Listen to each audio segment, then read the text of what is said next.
How's it going, everybody? Welcome in to another episode of the Mavs Step Back Podcast. I'm your host, Dalton Trigg. I know I'm a little late as far as getting to that Mavs Blazers recap, but better late than never. The Mavs, they're off until Monday when they take on the Memphis Grizzlies. So we did have a little bit of extra time than what we normally do. So lots to talk about, not just from that Mavs Blazers game specifically, but what happened with Kyrie Irving and his injury, whether blaming Dwight Powell is rational or not. I mean, look, it's definitely his fault, but it's not something he intended to do. We'll get into all that.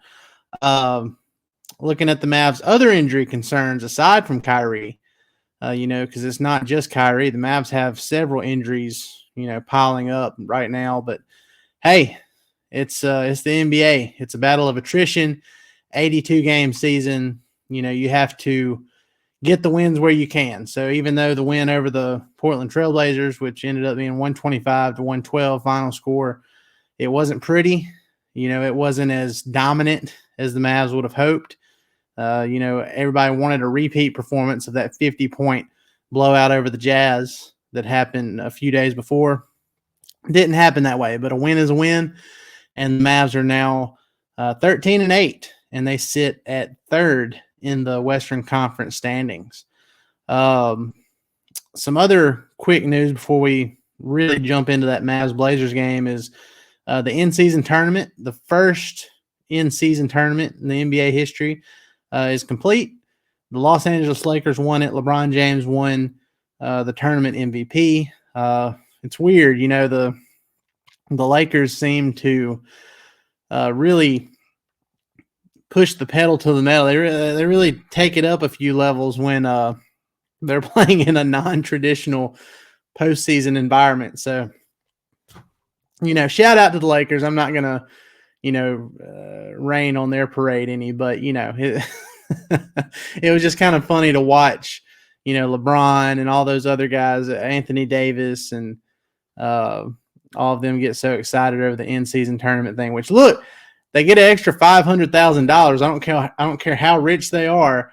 That's a good chunk of change. And the guys off the bench, Christian Wood, former Maverick, he had to sign for a veteran minimum deal over the offseason, so that's an extra $500K in his pocket. So I mean, I get it from a money standpoint. Go go get your extra money however you need to. But yeah, so that's it for the in-season tournament. We'll see how the Mavs do in it starting next year. Overall, I mean, I like the idea. It gives some extra meaning to some regular season games that otherwise wouldn't have the extra meaning. There are more people engaged, in my opinion, in these early season games. People that I talk to in my daily life outside of Mavs stuff. Believe it or not, I do have a life outside of Mavs basketball. But, even people I don't talk about Mavs stuff with or NBA stuff with, they have talked to me about, oh, well, what's this tournament the NBA is doing during the year? So it has piqued interest, with people who normally wouldn't be engaged. So I think it's off to a good start. We'll see how it goes going forward. But, overall, it doesn't mean much as far as building momentum toward an actual playoff run or something because it's so far away from it. So, but anyway, shout out to the Lakers and all those Lakers fans that made the trip to Vegas or live in Vegas to see it. So Adam Silver, if you're listening, just don't do the courts the same way. It's okay to be a little more colorful and have a little more creativity and design, have a different look to it. But man, some of those courts were atrocious. And, another thing this in-season tournament thing taught me is that, and I put this on Twitter the other day, but this told me that the league has no issues putting a silhouette or a logo of the court at center court. So they need to bring back the Larry O'Brien trophy for the NBA Finals. They got to do it. I mean, I don't care if they do anything else. I don't care if they bring back the cursive letter finals, that they put on the corners of the court. Whatever. You got to bring back the trophy, in my opinion. I mean, they don't have to change anything else. Take the same exact court, put that trophy on it, and you're golden. So come on, Adam Silver. I believe in you. So, again, the Mavs got the win on Friday night, beat the Portland Trailblazers 125-112. They're now 13-8.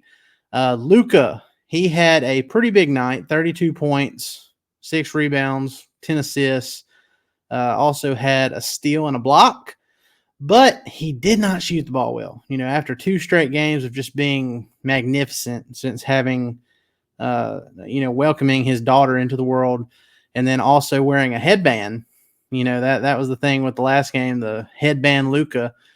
Some of that magic kind of wore off because he was only 11 of 28 from the field, only 3 of 14 from 3. Did hit 7 of his 8 free throws, though. And he did have 5 turnovers, but he was a plus 13 on the night. So, Luka continues to do his thing.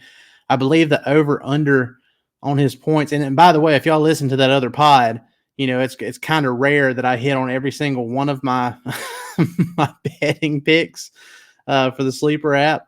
I'm not going to plug that on this one because it's not time to do that, but you know what I'm talking about if you listen to it. But I hit on all 4 of the over-unders for that last game. Let's see, it was Luka, 31.5 points. I took the over. He got 32 points. Derek Lively over for points was 8.5 and rebounds was 8.5. I took the over on both. He had 10 points and 9 rebounds. And then Kyrie Irving turnovers was 1.5. And I took the under on that one. And he ended up with just 1 turnover. And obviously he had to leave the game early, so that's kind of skewed a little bit. But still, 4 for 4 on those last picks. So let's see if we can keep some positive momentum going into that Grizzlies game tomorrow night. But yeah, 32 points from Luka. He had, all 5 starters scored in double digits. Dante Exum stepped in when Kyrie went down. And for those who don't know already, I'm sure you do because I'm like a day late posting this pod. I'm sure, y'all have read and heard a lot of the stuff. We've had a ton of coverage on this on DallasBasketball.com. But during the second quarter of that game against the Blazers, Kyrie got fouled and he fell to the ground. Well, Dwight Powell went up for a tip rebound. He was trying to tip the ball back out to y'all know what I'm talking about, the volleyball tip that everybody hates from Dwight Powell. He went up and attempted to do that. His feet got took out from under him by Kyrie's head and shoulder while he was sitting on the ground. And the full weight of Dwight Powell just collapsed, just dead dropped onto Kyrie's foot. It was disturbing. It looked really bad. I was hoping for the best, but I was honestly expecting the worst. It looked like something that could potentially be a season-ending type of thing for Kyrie, especially since he initially didn't put any weight on it getting up. Now, he did eventually walk out under his own power. He did something that, his mentor, Kobe Bryant, did when he tore his ACL. Not ACL, his Achilles tendon. That one time he went back to the free throw line after he tore it and he hit both free throws and then he left the game. And that's what Kyrie did. But luckily, Kyrie avoided anything major like that. The Mavs avoided disaster. And it's reported that it's just a heel contusion. So just a heel contusion for Kyrie. The typical time for, waiting on that, according to our guy, Jeff Stotts. And I talked to him for DallasBasketball.com earlier today, and I wrote about it, posted it. He's one of our DallasBasketball.com consultants. He's a certified athletic trainer. He's the owner of InStreetClothes.com. You can find him on Twitter, InStreetClothes. But Jeff Stotts, really smart dude. He's seen all of this kind of stuff over the years. And he said that, for a typical heel contusion, it's, around 2 games you miss. But this is the exact quote that I got from Jeff Stotts when I talked to him. He said, "The term heel contusion is a bit vague and could be a myriad of things. He said the fact that we have heard Kyrie is in significant pain, that came from a report from ESPN's Tim McMahon, sorry. Oh, that's some of that Southern Mississippi coming out in me. He said the fact that we have heard Kyrie is in significant pain makes me think it will be longer than the average time associated with general heel contusions. Worst case scenario would be a significant bone injury, but that doesn't seem to be happening here. And then Kyrie tweeted out that he was feeling better and he'll be fine and all that stuff. So all in all, Mavs avoided disaster. A lot of people online were mad at Dwight Powell, and I get that. I thought it was an unnecessary attempt at a tip-out rebound as well. It was reckless. He shouldn't have done it. But, I also don't think he figured it would end up – I don't think he thought his legs were going to end up being, taken out from under him either. It was just kind of a freak deal. It is what it is. People are going to be mad at Dwight Powell either way.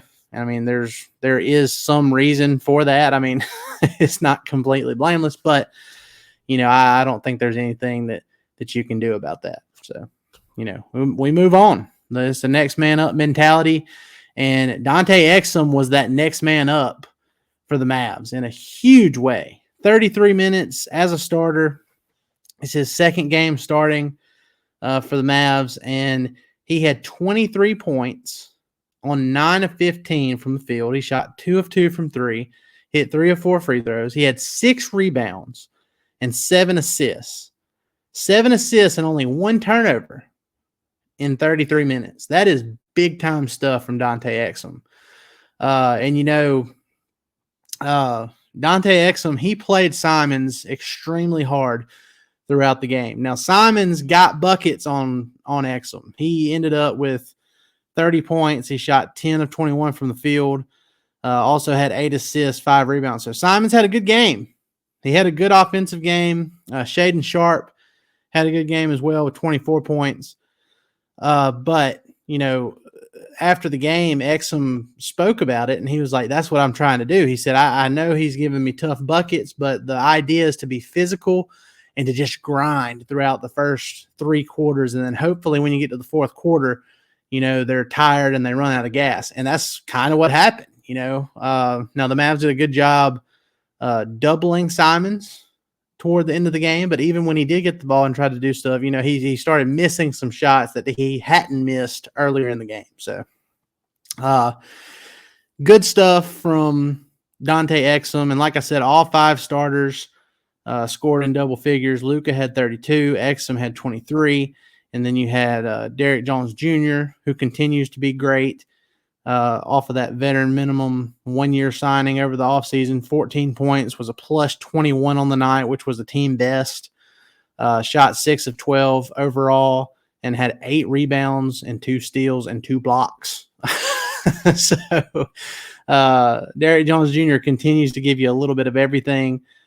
Derek Lively, again, he had 10 points, 9 rebounds, hit his over on both of those categories. Also had 2 assists, 2 blocks, and a steal while shooting 5 of 6 from the field. So Lively continues to, have a very, very solid breakout rookie season. Very excited for the future for Derek Lively.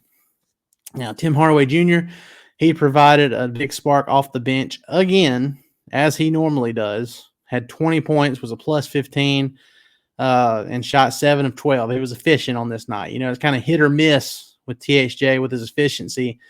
It was hit in Portland because 7 of 12, hit 4 of his 9 threes in 37 minutes, also grabbed 4 rebounds, and he was a big spark off the bench. Seth Curry didn't have a huge offensive night, only 2 of 5 overall, 2 of 4 from 3. And he had just 7 points, but he was a plus 14 in his 18 minutes. And he had a huge 4-point play in the second half of that game. So Seth Curry, he has kind of, after starting off bad this season with his shooting wise, I think he's gotten up to, let me go to his page real quick. Bear with me. Okay, so after starting off shooting absurdly bad by his standards, like at one point, I think he was in the teens shooting from three. He has now raised that up to 38.5%. And again, this is a guy that's a 43% career three-point shooter. He shot a career high 45% the last time he was in Dallas playing with Luka.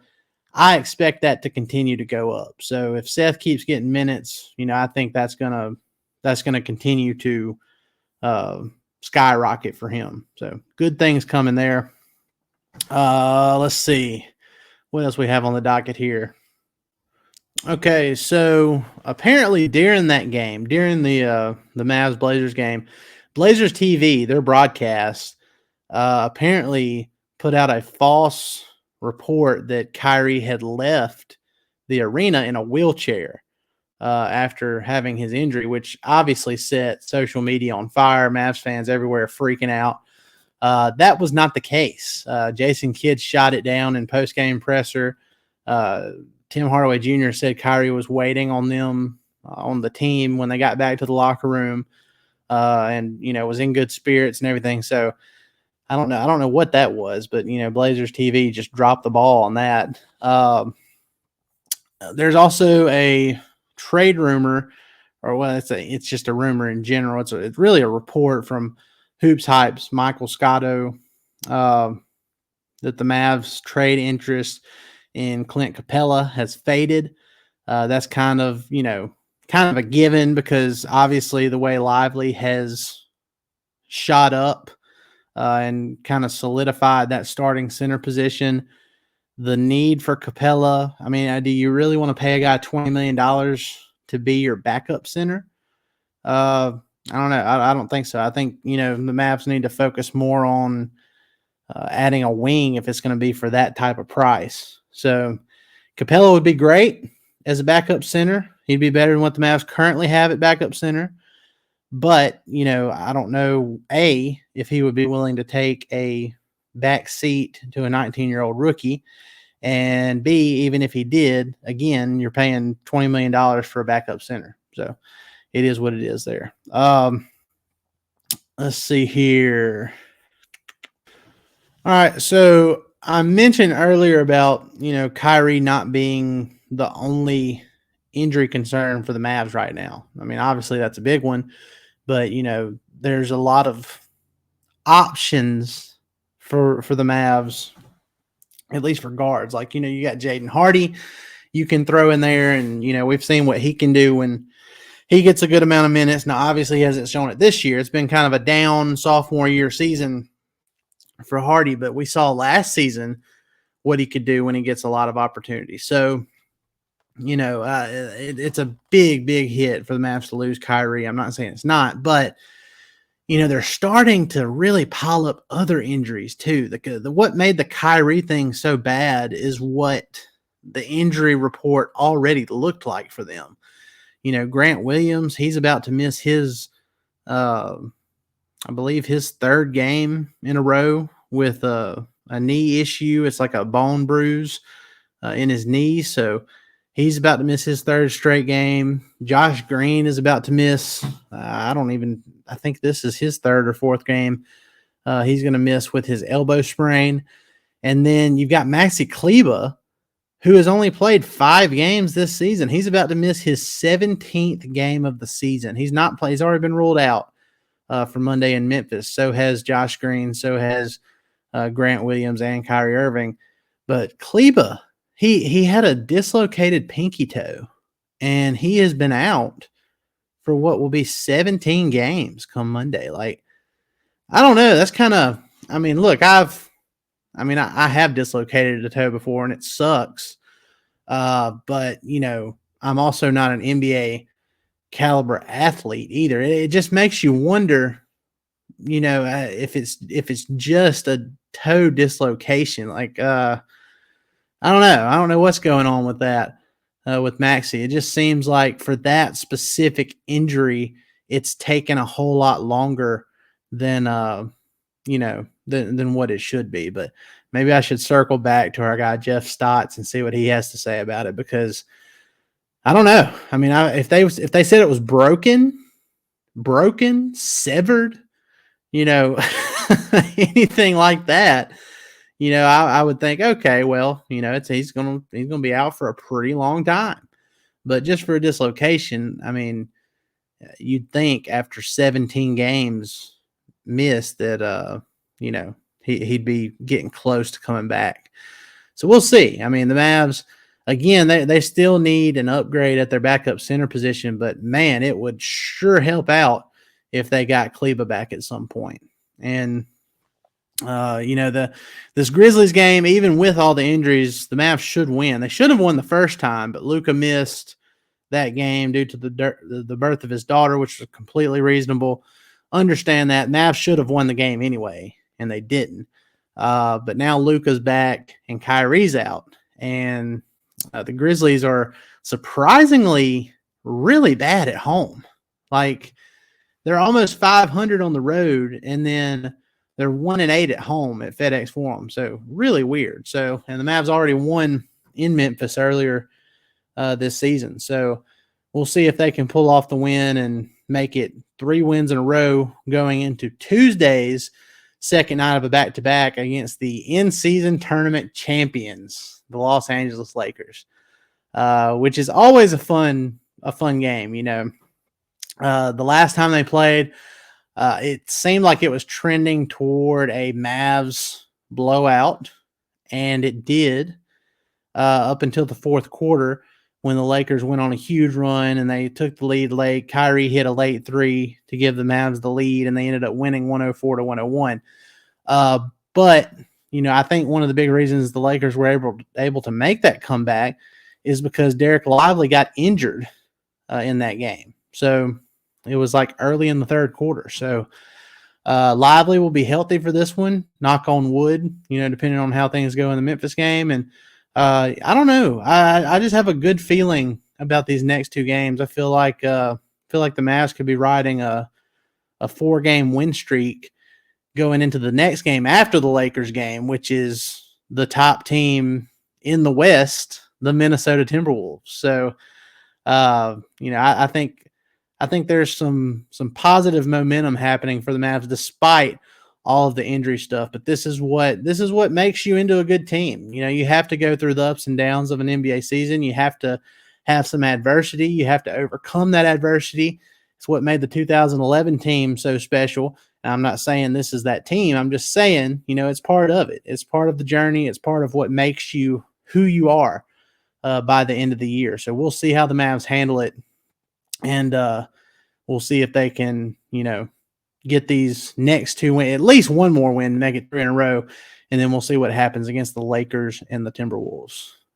Guys, look, before we head off here, if you do listen to this before, let's see. So today's Sunday is December 10th. At the time of me recording this right now, it is 4:37 p.m. The Cowboys don't play for another 3 hours, but they have a huge game. 9-3 Cowboys, 10-2 Philadelphia Eagles in Dallas. Huge game. The Cowboys should have beaten the Eagles the last time they played them. I'm going to go out. I don't ever do this, but I'm doing it now. And I hope it ages well. If it doesn't, somebody is going to post this clip. I know it. So it's going to show up on Twitter or something, and maybe Stephen A ends up making fun of me or something like that. But I'm calling it now. The Cowboys are going to win this game against the Philadelphia Eagles. I think it's time. I think they, given how the last one went, I feel like playing at home, Dak Prescott playing at an MVP level, I think the Cowboys are going to win this game against the Eagles. And I really don't think it's going to be that close. So we'll see how it goes. This might age like, spoiled milk, but we'll see how it goes. So, guys, I appreciate y'all tuning in and listening to me ramble for a while. As always, be sure to go like, rate, and subscribe on all your favorite podcast platforms. Please hit that subscribe button on our YouTube channel. We are like 120 subscriptions away from reaching 15,000. Which, that's been my goal for about a month now. I was hoping we could hit that by the end of the year, and we still have 3 more weeks. So I think it's doable, but just hit that subscribe button if you're watching. I appreciate you as always. Be sure to go like, rate, and subscribe on all your other favorite podcast platforms. Hit that subscribe button on Apple Podcasts and leave a review for a chance to win future giveaways. Just put your social media at, and that'll give you that'll throw your name in the hat to win ticket giveaways, shirt giveaways, all that kind of stuff. So, guys, I appreciate it. Y'all go check out DallasBasketball.com. We'll see you next time.